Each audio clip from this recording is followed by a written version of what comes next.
Bienvenue dans les Logions du Bon Larron, le podcast où nous cherchons ensemble la lumière jusque sur la croix. Voici, l'homme est devenu comme l'un d'entre nous, connaissant le bien et le mal. Maintenant qu'il n'étende pas la main, qu'il ne prenne aussi de l'arbre de la vie, qu'il n'en mange et ne vive éternellement. Genèse 3, verset 22. C'est par ces mots que Dieu, après la chute, renvoie l'homme hors du jardin, non par vengeance, non par jalousie, mais pour le protéger. On a souvent présenté ce passage comme une punition. Les lectures gnostiques, prométhéennes, en ont fait un symbole d'oppression divine. Dieu serait un despote jaloux de sa toute-puissance, interdisant à l'homme d'accéder à l'immortalité. Satan, Prométhée, Enki deviennent alors les véritables héros, des figures de libération. Et pourtant, tout dans le texte biblique, comme dans la tradition juive d'ailleurs, affirme l'inverse. Le Talmud, dans le traité Sota 14e, fait un lien saisissant. La Torah commence et s'achève par un acte de charité. Au début, Dieu a vêtu ceux qui étaient nus. À la fin, Dieu a enterré Moïse. Le geste de Dieu qui habille Adam et Ève est un geste de soin. Selon le Midrash, les vêtements originels étaient faits de lumière, Kotnotor, avec un aleph, transparents l'un à l'autre, porteurs de vérité et d'unité.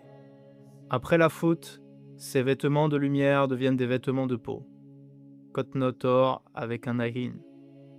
Le passage de l'aleph à l'ahin, de l'unité à la multiplicité, symbolise la brisure intérieure de l'humanité. L'homme est devenu opaque à lui-même, divisé, dispersé. C'est dans ce contexte que le renvoi hors du jardin doit être lu. Dieu place des chérubins, une épée tournoyante, non pour punir, mais pour garder le chemin de l'arbre de vie. Genèse 3, verset 24. Le commentaire rabbinique explique: cette image est empruntée au protocole royal mésopotamien. Les chérubins sont les gardes de l'intime. On ne pénètre pas face à face avec le roi sans être prêt. L'homme, désormais en rupture, ne peut s'approcher de l'immortalité sans être dévoré. Le commentaire précise: si l'homme avait mangé de l'arbre de la vie dans cet état, il serait resté figé dans la séparation, dans la mort. Dieu ne l'a pas puni, il l'a empêché de se figer. Car le fruit de l'arbre de vie ne donne pas une immortalité neutre. Il donne une immortalité en fonction de l'état dans lequel il est mangé. Or, l'homme était alors en rupture, en chute.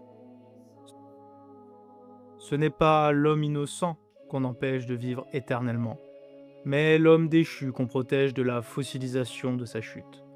Le verset dit littéralement: Dieu le chassa, Garesh. Mais le mot peut aussi signifier divorça. Ce n'est pas une colère, mais une rupture nécessaire. L'homme ne peut pas rester dans l'état d'avant. Il doit traverser la distance, faire le chemin. L'arbre de vie n'est pas détruit, il est gardé. La Genèse ne s'achève pas sur une malédiction, mais sur une promesse voilée. Le chemin de l'arbre de vie est gardé. Le jardin n'est pas un rêve perdu, il est un lieu réel, mais non accessible par la force. Il faut en franchir les seuils, non par transgression, mais par transformation, pourrait-on dire transfiguration. L'homme devra se laisser recréer. C'est là que le commentaire rabbinique rejoint mystérieusement la perspective chrétienne, car ce chemin gardé par l'épée de feu sera réouvert. Le Christ, nouvel Adam, ne revient pas dans le jardin d'Éden. Il traverse la nuit du monde pour replanter un nouvel arbre. Non plus dans un jardin, mais sur une colline. Non plus au centre d'un monde intact, mais au cœur de l'histoire blessée. L'arbre de la croix devient l'arbre de vie. Celui qui était suspendu au bois, comme un maudit selon la loi, devient bénédiction pour tous. Galates 3, verset 13. Il récapitule la chute, il assume la dispersion et il ouvre le chemin de la vie éternelle. Le bois maudit est retourné, l'épée de feu s'enfonce dans son propre cœur et le passage s'ouvre. Mais il passe désormais par une imitation, une communion, un dépouillement. Ce n'est donc pas Dieu qui refuse la vie éternelle à l'homme, c'est Dieu qui l'en protège tant qu'il n'est pas prêt à en porter le poids. Car l'immortalité n'est pas une propriété neutre, elle est une adhésion à la vérité. Or, l'homme devenu menteur, dès qu'il mange, il accuse, il fuit, il se cache, ne peut pas encore entrer dans la pleine lumière. Où es-tu ? Demande Dieu. Première parole après la chute. Elle résonne encore. Et tant que cette question n'a pas reçu de réponse véritable, tant que l'homme ne s'est pas reconnu pécheur, il ne peut pas revenir à l'arbre de vie. Il ne le supporterait pas. Mais Dieu ne se contente pas d'attendre. Il trace des chemins, il envoie des prophètes, il donne la loi, non comme une barrière mais comme un appel. Il montre ce qu'il faut traverser, l'orgueil, la dispersion, le mensonge. Il appelle l'homme à se rassembler, à réapprendre la transparence des origines. Et un jour, l'arbre de vie se redresse, sur le Golgotha, et le Christ, par sa mort, descend dans l'abîme. Il rejoint Adam là où il était tombé, il embrasse l'homme dans son exil, et il le relève. C'est pourquoi l'iconographie orientale représente la résurrection du Christ non comme une sortie du tombeau, mais comme une descente aux enfers. Il prend Adam et Ève par les poignets et il les arrache au royaume de la mort. Le mystère du mal ne peut pas être expliqué par des syllogismes. Il n'est pas une donnée logique. Il est une rupture de relation, une blessure de l'être, et donc il ne peut être guéri que par la relation retrouvée. Dieu ne répond pas au mal par une théorie. Il y entre, il le traverse, il en prend la morsure, et il en ressort vivant, vivant avec nous. Voilà le chemin de l'arbre de vie, il ne passe pas par un fruit, il passe par la croix. Et voici que ce texte ancien, si ancien que l'on croit parfois qu'il est hors d'usage, devient aujourd'hui d'une brûlante actualité. Car voilà que l'homme moderne, saturé de puissance, de calcul, de technologie, rêve de franchir de lui-même le seuil que Dieu lui a barré. Non pas par haine, mais par amour. Voilà que notre époque, ivre d'elle-même, revient à cette main tendue vers l'arbre de vie. Non plus dans l'innocence, mais dans la revendication. Non plus comme un mendiant, mais comme un conquérant. La science annonce que l'homme, qui vivra 1000 ans, est peut-être déjà né. On parle sérieusement de télécharger la conscience, de fusionner l'esprit et le silicium, de vaincre la mort, de dépasser les limites de la chair. Mais à quoi bon vivre 1000 ans si l'on ne sait même plus ce qu'est vivre ? À quoi bon l'immortalité si c'est pour figer un moi déconnecté du visage, une conscience sans présence, une éternité sans amour? Ou pourrait-on dire tout simplement, comme le Christ en Matthieu 16, verset 26, « Et que servirait-il à un homme de gagner le monde s'il perdait son âme ?» Ou que donnerait un homme en échange de son âme? Ce que la Genèse nous révèle, c'est que Dieu a empêché l'homme de manger de l'arbre de vie dans son état de chute, car l'homme, ayant rompu avec la source, ne pouvait qu'empoisonner l'immortalité. Il ne pouvait qu'éterniser la rupture. Et c'est exactement ce que nous nous apprêtons à faire aujourd'hui, avec une précision et une arrogance que même Babel n'avait pas osé. Nous voulons la vie éternelle, sans repentance, la divinisation, sans grâce.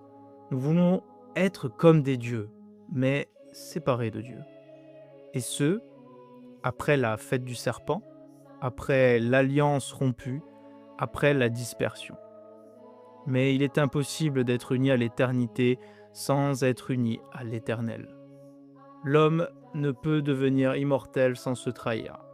s'il ne revient pas à la vérité de son être. Et c'est là, dans cette soif d'immortalité technique, transhumaniste, cybernétique, que se rejoue le drame du jardin. Car ce que Dieu avait voulu éviter, qu'un être divisé, blessé, menteur, devienne éternel, voilà que nous l'offrons nous-mêmes, par nos technologies, nos industries, nos laboratoires, nos projets démiurgiques. Mais quel sera cet être éternel? Un homme ou une caricature? Un visage ou une simulation? Une âme ou un algorithme perpétuel? L'arbre de vie est plus que jamais au centre du monde. Mais il est gardé, car s'en emparer sans conversion, c'est créer un enfer. C'est conférer l'éternité à la chute. C'est rendre absolue la séparation. Dieu ne s'oppose pas à notre divinisation. Il l'a voulu dès le commencement. Dieu créa l'homme à son image. Il veut que nous soyons saints, glorieux, transfigurés, mais avec lui, en lui et par lui. Sans cela, l'immortalité n'est plus une promesse, elle devient un piège. Et notre époque, en prétendant créer l'homme augmenté, risque de fabriquer l'homme amputé définitivement de lui-même. La sagesse ancienne, la parole de la Genèse, n'a jamais été aussi prophétique qu'en cette heure. Nous avons cru pouvoir revenir à l'arbre de vie par la technique, sans passer par le Golgotha, sans passer par la croix. Nous avons cru pouvoir prendre la vie au lieu de la recevoir gratuitement comme une grâce. Je suis l'alpha et l'oméga, le commencement et la fin. De la source, je donnerai l'eau de la vie à qui le veut, gratuitement. Apocalypse 21:6. Et nous nous préparons peut-être à figer, pour l'éternité, un moi déserté de toute présence, de toute relation, de tout amour. Ce n'est pas un hasard si les figures modernes du salut technologique sont souvent des êtres sans visage, sans cœur, sans chair. Car l'immortalité sans Dieu, ce n'est pas la vie, c'est une parodie, une éternisation de la solitude. Voilà pourquoi Dieu nous a gardés de l'arbre, non pour nous frustrer, mais pour nous sauver. Mais Dieu ne nous a pas laissés hors du jardin, il ne s'est pas contenté de garder le chemin. Il l'a lui-même emprunté. Il est venu, non pas comme un maître dominateur, mais comme un frère, un mendiant, un serviteur. Il est descendu là où l'homme était tombé. Et le Verbe s'est fait chair. Le Créateur a pris notre poussière. Le feu s'est fait vulnérable. Pourquoi? Pour une seule raison. Pour que l'homme devienne Dieu. C'est saint Irénée de Lyon qui l'affirma le premier avec force. Le Fils de Dieu s'est fait homme pour faire de nous des dieux. Adversus Aeresis 4, 20, verset 5. Et saint Athanase, dans la lignée des pères orientaux, proclamera « Dieu s'est fait homme pour que l'homme devienne Dieu ». De Incarnatione 54. Voilà le cœur du christianisme, non une religion moralisante, mais une offrande de participation, une élévation, une communion. Mais cette divinisation n'a rien d'un piratage ou d'un vol. Elle n'est ni conquête, ni technologie. Elle est union, communion. Elle n'est pas l'homme qui s'élève pour se faire Dieu sans Dieu. Elle est Dieu qui s'abaisse pour que l'homme s'élève avec lui. Et c'est pourquoi l'immortalité véritable ne passe pas par les circuits, les implants ou les extensions de conscience. Elle passe par une personne, une parole, un nom. Le Christ ne dit pas « Je vous montrerai le chemin ». Il dit « Je suis le chemin, la vérité et la vie. Nul ne vient au Père que par moi ». Jean 14, verset 6. Il ne dit pas « Je connais la source ». Il dit « Celui qui boira de l'eau que je lui donnerai n'aura plus jamais soif. L'eau que je lui donnerai deviendra en lui source jaillissante pour la vie éternelle. » Jean 4, verset 14. Il ne dit pas « Prenez et mangez de cet arbre ». Il dit « Celui qui mangera ma chair et boit mon sang a la vie éternelle, et je le ressusciterai au dernier jour. » Jean 6, verset 54. Le Christ est l'arbre de vie, replanté au centre du monde. Il est l'eau vive, il est la manne cachée, il est le temple devenu corps, corps de l'humanité. Et celui qui vient à lui ne connaît pas seulement la survie, il reçoit la vie, la vraie, la sienne, la nôtre, unie. Alors oui, le temps est venu de relire la Genèse à la lumière de l'Apocalypse, de voir l'épée de feu non plus comme une menace, mais comme le feu de l'esprit, de comprendre que l'arbre gardé est désormais accessible par la croix. La croix, cet arbre dressé entre ciel et terre, dont les bras ouverts nous redisent à tous: aujourd'hui, tu seras avec moi dans le paradis. Luc 23, verset 43. Non pas demain, pas dans 1000 ans, aujourd'hui. Car le paradis est là où l'homme est uni à Dieu. Le royaume de Dieu, c'est l'homme ouvert, disaient les pères du désert. Et cette union commence ici, maintenant. C'était les Légions du Bon Lin. Merci de marcher avec nous jusque-là, jusque sur cette crête où le mystère du mal devient un mystère d'amour. Et ensemble, encore une fois, cherchons la lumière jusque sur la croix.